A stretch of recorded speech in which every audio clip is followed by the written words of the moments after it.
Fique em dia com a notícia. A Difusora passa a apresentar Rádio Comunidade. O mais completo programa de entrevistas e debates. Rádio Comunidade. Meio-dia e 8, boa tarde. Nós estamos chegando, hoje é quinta, não sexta, né, meu caro Matheus Pires? Sexta-feira hoje, né? Vou te contar, uma semana assim meio que corrida, cheia de coisas, de forma especial, né? Bacana, isso é interessante. Precisamos realmente dessa movimentação toda, né? Não só de eventos acontecendo na nossa comunidade, mas de uma maneira geral, todos os setores trabalhando, né? Essa semana, por exemplo, nós tivemos aí movimentação em um dos grandes e importantes educandários aqui do nosso município de Patrocínio. Posso dizer assim, educandário, vou até mudar um pouquinho o termo, fundação, vou tirar o termo patrocínio e dizer da região, que é a Fundação Comunitária Educacional e Cultural de Patrocínio, a nossa querida FUNSECP, né? Semana movimentada ali na região ali da Chácara das Rosas, ali, né? Na Arthur Botelho e tal. Pois é, movimentou e nós tivemos aí vários assuntos, trouxemos aqui no decorrer da nossa programação, não só do Conselho Comunitário, né? Que se reuniu para eleger o Conselho Curador, o Conselho Fiscal, mas também a nova direção da Fundação. Essa semana nós recebemos aqui o presidente e o vice da Fundação, né, o presidente e a vice-presidente, algo inédito, até falava isso com eles aqui, o seu Humberto Casagrande e a Ieda Pereira de Magalhães Martins, portanto, são respectivamente presidente e vice da FUNSEC. Então, semana movimentada de forma especial na área educacional. 12:09, nós estamos chegando agora com o Rádio Comunidade, como eu disse previamente no programa de ontem. Hoje nós vamos abordar aqui a área da saúde, né? Também outra área, como a educação, também muitíssimo importante. Nós vamos falar de um dos principais hospitais que atende ao SUS.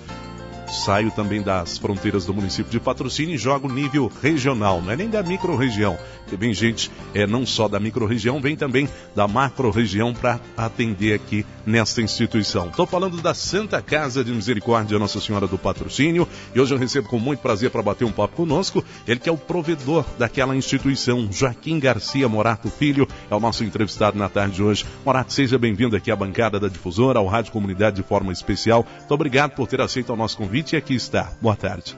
Boa tarde, José Antônio. Boa tarde, ouvintes do programa Rádio Comunidade. Quero dizer da nossa satisfação de estarmos aqui uma vez mais atendendo o seu importante convite. Tá certo, Morato, e vamos falar um pouquinho mais de saúde, vamos falar um pouquinho mais de infraestrutura e estrutura da nossa Santa Casa. A gente sabe que recursos financeiros são muito importantes para a manutenção de várias alas e estruturas da nossa Santa Casa. Por exemplo, recentemente a gente escutou aí, falando da liberação de uma quantia e tal, de recursos que estavam atrasados por parte do governo do estado para com a Santa Casa. Mas vamos falar de atrasos. Como é que está hoje a carteira de atrasos, governo do estado, governo federal e, se possível, também governo municipal? Há algum atraso aqui no município, né? Hoje nós estamos sentindo um impacto maior nas nossas finanças em relação aos serviços prestados ao governo do estado, que não estão sendo pagos dentro das épocas dos prazos devidos. E isso, pelo fato de ser uma receita que já estava prevista no nosso orçamento, quando não realizada, traz uma série de problemas para o desenvolvimento normal das atividades da Santa Casa.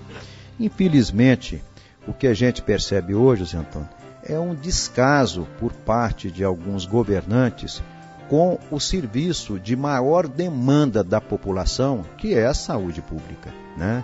Eu quero crer que esse atraso, a falta de pagamento, primeiro é porque nós estamos trabalhando, quando eu falo nós, não é só a Santa Casa, os hospitais filantrópicos, os hospitais públicos que prestam serviço ao SUS, isto é, que atendem os pacientes do SUS, estão trabalhando com preços inalterados, congelados, em alguns casos, há mais de 10 anos, né? Então, são preços menores. E, além do mais, nós, neste momento de dificuldade financeira, não estamos ainda recebendo em dia por esses serviços prestados. Se nós não recebemos em dia, nós não temos como pagar em dia também as despesas que nós temos no desenvolvimento das nossas atividades. Até porque é uma verba para o custeio, né, Morato? Perfeitamente. Então eu quero deixar aqui um apelo aos governantes de que eles pudessem colocar em prática um princípio constitucional, isto é, dentro da lei maior da nossa Constituição Federal, tem um dispositivo bem claro de que a saúde é obrigação do Estado, né, seja nos seus diversos níveis, entes, municipal, estadual e federal, é uma obrigação, é um dever do Estado e um direito do cidadão.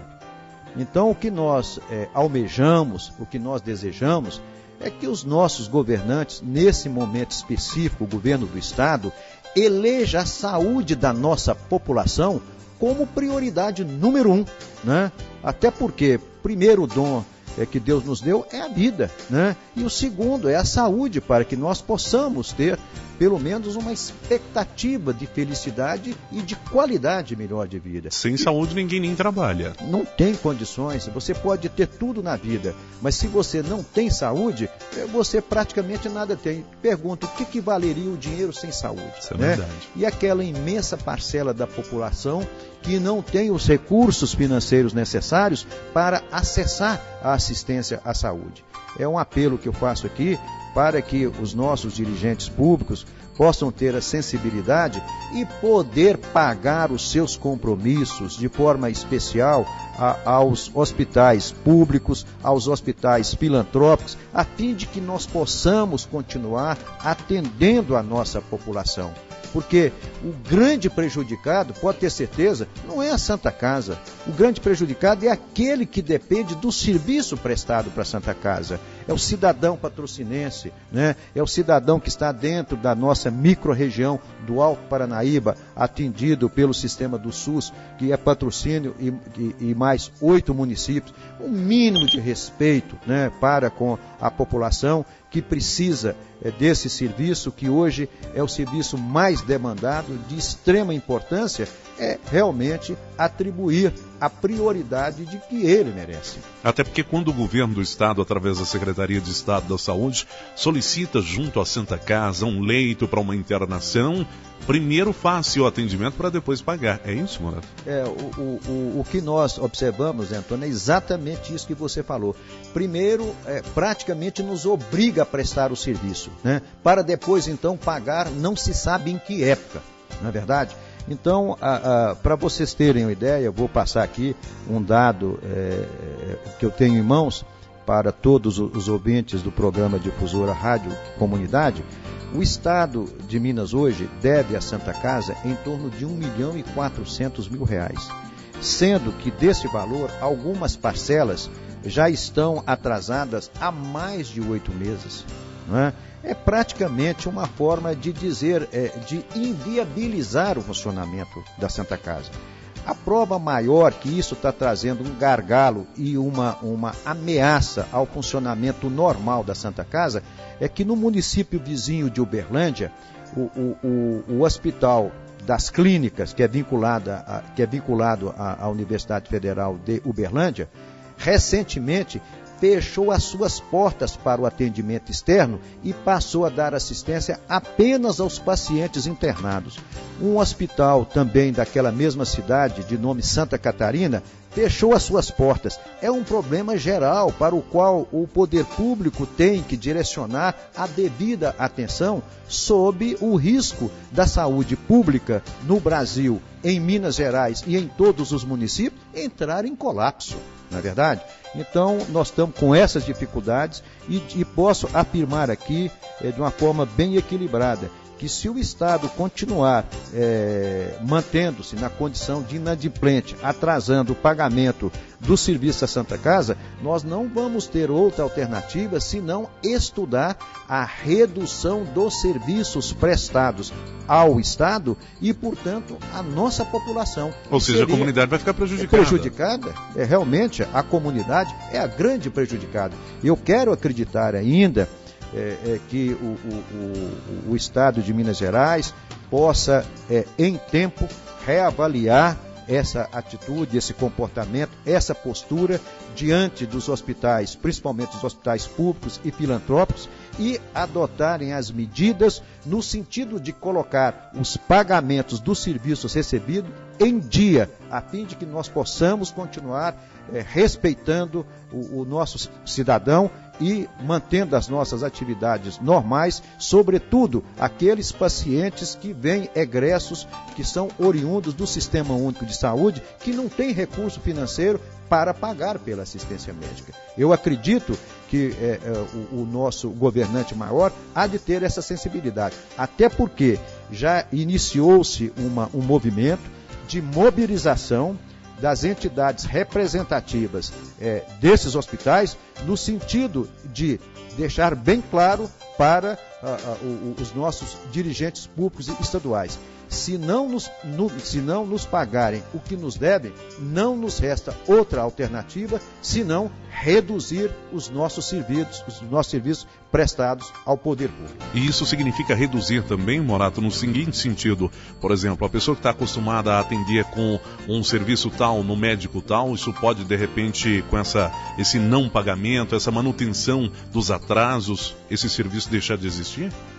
Uma vez que a Santa Casa, Zé Antônio, presta 75% do seu serviço ao Sistema Único de Saúde, isto é, a população carente, qualquer repercussão negativa no sistema será de uma forma ampliada, né? Será de uma forma mais ampla, disseminada, e vai prejudicar com certeza a grande parte da população, a maioria da população que precisa desse serviço, né? Seja na área da assistência dos médicos que prestam serviço ao SUS, né? Seja na área de exames os mais diversos possíveis, os mais complexos, ou exames de rotina, ou exames de imagem também, que são oferecidos pelo SUS, nas internações e assim por diante. Recentemente nós tivemos conhecimento que a Santa Casa de Belo Horizonte fechou aproximadamente 50 leitos, né? São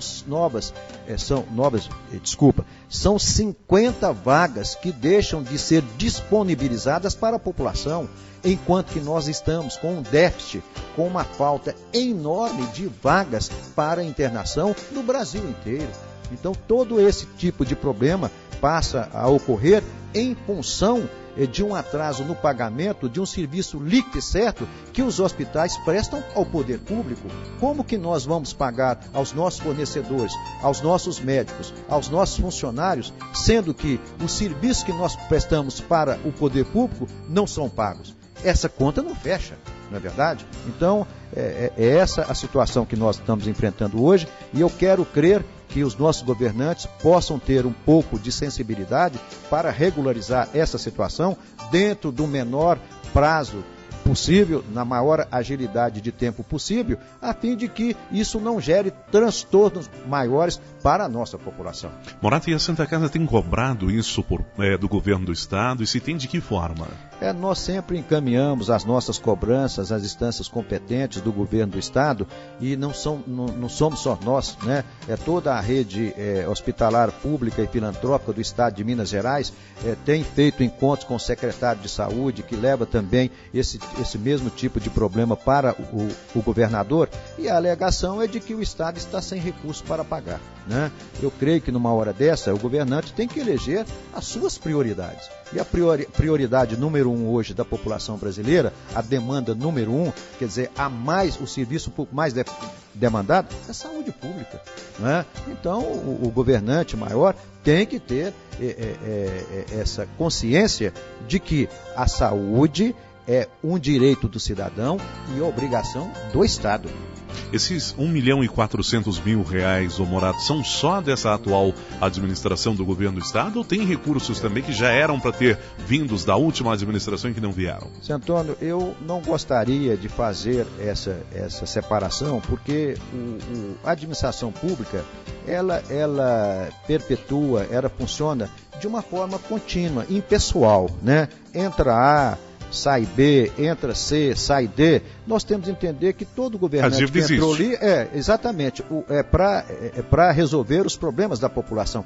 Até porque você, quando paga os seus impostos, você não está pagando para o governante A, para o governante B, você está pagando para o cofre público do Estado, não é verdade? Então a administração pública tem esse caráter de continuidade. Eu não queria entrar nessa esfera para não ter conotação política, porque nós não estamos aqui tratando de política, nós estamos tratando de uma prioridade número 1 da população, que é a saúde pública.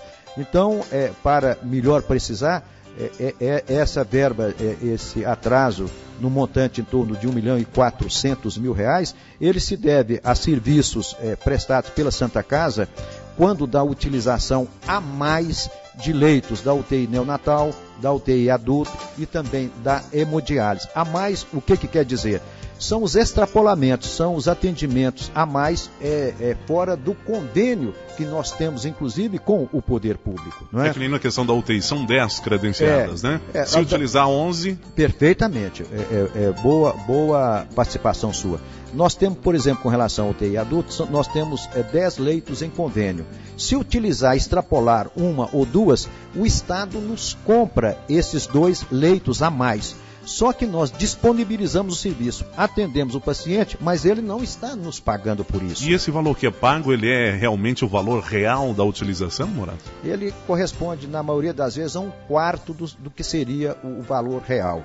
Resumindo, não cobre nem o custo da Santa Casa. E quem cobre o restante? Nós temos que buscar, junto ao serviço que nós prestamos ao paciente de convênio e ao paciente que também tem condições de fazer o seu pagamento, porque é uma tabela diferenciada, né? E eventual programa também que o poder público tem para com os hospitais públicos e filantrópicos, que é no sentido de incentivar o seu aparelhamento, né? E também uma melhor qualidade na sua assistência. Mas, em outras palavras, se fosse o caso da Santa Casa trabalhar 100% com o SUS, nós não teríamos condições de manter as nossas atividades.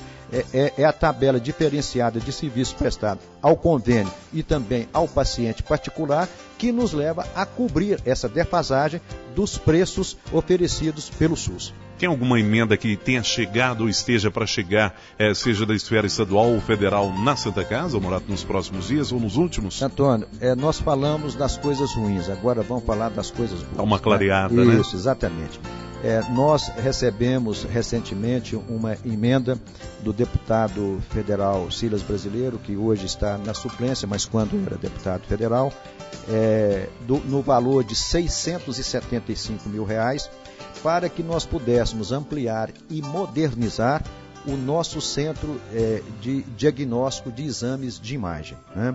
Então, com esse dinheiro, nós vamos ter a oportunidade, a condição de adquirir novos equipamentos para aquele centro de exames de imagem, que esses equipamentos vão proporcionar uma maior agilidade na realização desses exames e uma melhor qualidade desses exames também. E qual o resultado final? Será a qualidade na apuração, na aferição do diagnóstico do paciente, né? Nessa direção, nós estamos já iniciando o processo de licitação para comprarmos 15 computadores que serão instalados em rede, a fim de que o resultado desses exames possam ser distribuídos em pontos estratégicos da Santa Casa, nos pontos de enfermagem, para que o médico tenha um contato mais rápido com o resultado daquele exame para diagnosticar a patologia, a doença do paciente. Vamos também ter a oportunidade de comprar um digitalizador, que é um equipamento importantíssimo na geração dessas imagens. Para se ter uma ideia, só esse equipamento vai custar à Santa Casa o valor de R$300 mil, né? Metade da emenda já vai com ele. Exatamente, que será custeado pela emenda. Também vamos adquirir um novo equipamento de raio-x e, por último, um equipamento de densitometria óssea, que é para medir a constituição, a densidade do tecido ósseo do paciente que esteja com alguma enfermidade desta natureza. Então, nós temos também a oportunidade de falarmos sobre essas notícias boas e queremos deixar aqui uma explicação, um esclarecimento para a população de Patrocínio e também para todos os ouvintes da região. É de que com a evolução da medicina, através da adoção de novas práticas, novos tratamentos, exige também dos hospitais uma ampliação e modernização do seu acervo técnico, isto é, dos seus equipamentos e dos seus instrumentais, para que o enfrentamento das doenças se faça com a maior eficácia possível, né? Com o maior efeito possível. E a Santa Casa tem trabalhado permanentemente no sentido de atualizar e modernizar os seus equipamentos disponíveis para todos os médicos que fazem parte do nosso corpo clínico, para que desenvolva o seu trabalho, as suas atividades, os seus procedimentos, proporcionando uma medicina de melhor qualidade a todos os pacientes que recorrem à Santa Casa.